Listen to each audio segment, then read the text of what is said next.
In Sonnet 73, Shakespeare turns to his beloved and says, in effect, "Look at me. I know it's sad that I'm aging, but you treasure me all the more because you know I'll soon be gone." Right? In the first quatrain, the first stanza of the poem, he's a tree in autumn.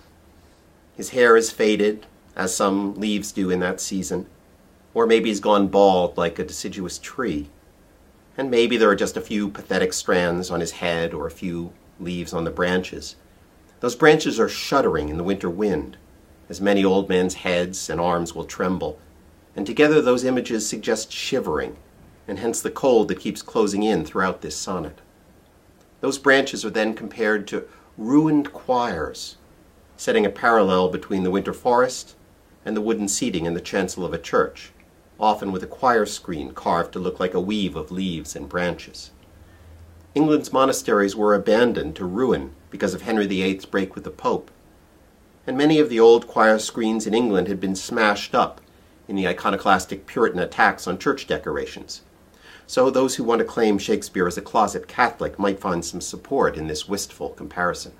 The church choir and the forest are both places where there used to be beautiful songs before the dark days set in. But we're also reminded of the speaker's aged body again, his ruined teeth resembling the broken choir screens. And he remembers the lovely songs that came from his mouth in younger days. There may well even be a pun on choir, Quire, meaning a stack of pages. Shakespeare may well be looking back at his own youthful love sonneteering, which he can't really sustain anymore. And there isn't a much more wonderful modulation of sounds and rhythm anywhere than "bare ruined choirs where late the sweet bird sang." In the second quatrain, time is going faster. It's the passage of a day rather than a year toward its end. There's only a faint afterglow of sunlight, and night is coming on, bringing sleep, which Renaissance writers often described as a kind of miniature version of death. It seals up all in rest in that it sends everyone to bed, but we're also reminded that death will be the end of everything on earth for him, that kind of all, and he'll be sealed up in a coffin. Seal, with two E's, was also a term for stitching closed the eyes of a hawk, and Shakespeare used that meaning in Macbeth. The third quatrain runs the clock faster still, just the time it takes for a fire to decay from flame to embers. And all three levels build on each other, not just the end of the year, and therefore cold, but the end of a day at the end of a year, and so a short day, and getting colder with the sun down. And now the evening fire is subsiding also. It's getting later and later, chillier and chillier, the blank and the black coming ever nearer. There's no hint of the standard consolatory thought that winter will turn to spring, the sun will come up tomorrow, or that a fresh log will be tossed onto the fireplace. Because this really is about him personally, as the third stanza makes much clearer than the first two did. He's asking to be looked at again, but he's also looking at himself, and knowing that he used himself up over time. He's no longer remembering his youth for its sweet songs, but only as the deathbed he's gradually made, on which to become merely ashes. What once was the fuel of his life is now snuffing him out. The only hope may be that there's still that residual glow to be cherished, that while everything else has become darker, the colors have heated up, from the bleached yellow to the orange traces of a recent sunset to this fiery glow.